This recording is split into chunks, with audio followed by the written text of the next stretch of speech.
Shinzo Abe के निधन पर पीएम मोदी ने दुख जताया है। कहा है कि दोस्त के निधन से दुखी हूं। शिंजो आबे के निधन पर भारत में 9 जुलाई यानी कल एक दिन का राष्ट्रीय शोक मनाया जाएगा।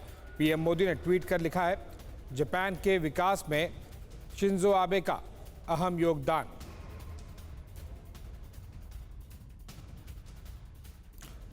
अभिषेक उपाध्याय हमारे साथ जुड़ रहे हैं और अभिषेक उपाध्याय ने शिंजो आबे की कई विजिट्स को और जापान के कई इवेंट्स को करीब से कवर किया है।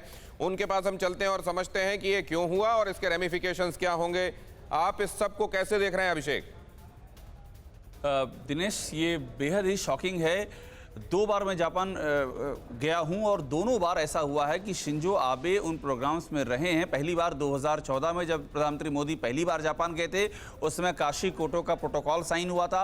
वहां हमने एकदम डायरेक्टली देखा था, उनकी फंक्शनिंग देखी थी। और देखिए, 2 चीज़ें हैं। एक तो ये है कि जापान को वो एक पुराने सेटअप से निकाल करके एक नए रास्ते पर ले जाने वाले, जिसे कहते हैं रिवोल्यूशनरी लीडर, वो नेता थे। पहली सबसे महत्वपूर्ण बात ये, जैसे कि आप एग्जाम्पल लीजिए, जापान जो कि द्वितीय विश्व युद्ध के बाद से ही जो कि सेल्फ डिफेंस की ओर था कि आत्मरक्षा के लिए उसकी फोर्सेज होगी, वो किसी पर अटैक नहीं करेगा, उसकी सिक्योरिटी का जो पूरा पैराडाइम था वो इन्होंने चेंज करने की पहल की थी। शिंजो आबे वो शख्स थे जिन्होंने कहा कि जो कॉन्स्टिट्यूशन का आर्टिकल 9 है उस पर बहस होनी चाहिए कि वो चेंज हो और जापान अपनी मिलिट्री रेज करे।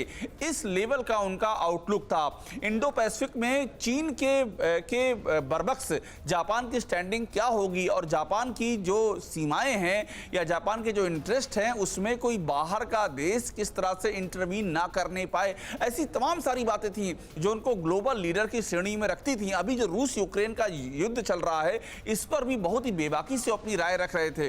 तो उनकी जो जापान के अंदर उनकी जो लीडरशिप थी, जो उनकी एक रिकॉग्निशन थी, वो बहुत ही गहरी थी। और जापान के बाहर भी इंटरनेशनल लेवल पर वो सबसे प्रतिष्ठित नेता थे। मैं आपसे ये भी जानना चाहता हूं अभिषेक कि क्वाड का भी असल में आधारशिला जिसने रखी थी वो शिंजो आबे ही थे। शिंजो आबे ने ही क्वाड की आधारशिला रखी थी। शिंजो आबे का अब सिनेरियो में नहीं होना जापान के लिए और जापान जिन महत्वपूर्ण गठबंधनों में है उसके लिए क्या मायने रखता है? देखिए, शिंजो आबे को लेकर के सबसे अहम बात यह है कि वो अब रिकवर कर रहे थे। बड़ी बात मैं आपको इस बात पे ध्यान देना ज़रूरी है, हमें लगता है, क्योंकि इसके पहले भी प्रधानमंत्री रहे थे। जब आपने क्वाड की बात की, जब उन्होंने क्वाड को इस्टेब्लिश किया था, उसके बाद फिर वो सत्ता से दूर हो गए, उनकी तबीयत खराब हो गई थी, काफ़ी प्रॉब्लम में थे वो। फिर वो प्रधानमंत्री बने और उसके बाद फिर उन्होंने इस्तीफा दिया था क्योंकि उनकी पुरानी बीमारी जो थी वो फिर से उभर गई थी। लेकिन अभी वो रिकवर कर रहे थे।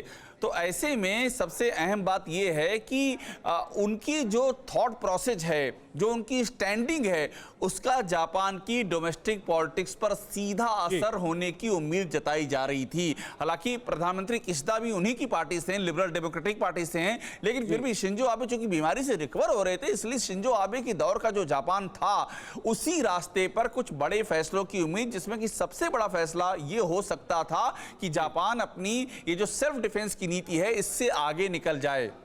जी, न केवल डिफेंस डोमेन में अभिषेक, बल्कि सिविल डोमेन में भी जापान ने काफ़ी कुछ इंफ्रास्ट्रक्चर में भी योगदान करने की कोशिश की थी शिंजो आबे की अध्यक्षता में। और पीएम मोदी ने कहा है कि सबसे बेहतरीन मित्रों में से एक और मैं दुखी हूं, मेरे पास इसे बयां करने के लिए शब्द नहीं है।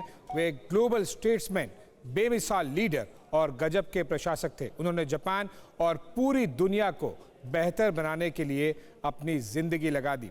शिंजो आबे की हत्या पर पीएम मोदी ने इन शब्दों के जरिए अपना दुख जताया।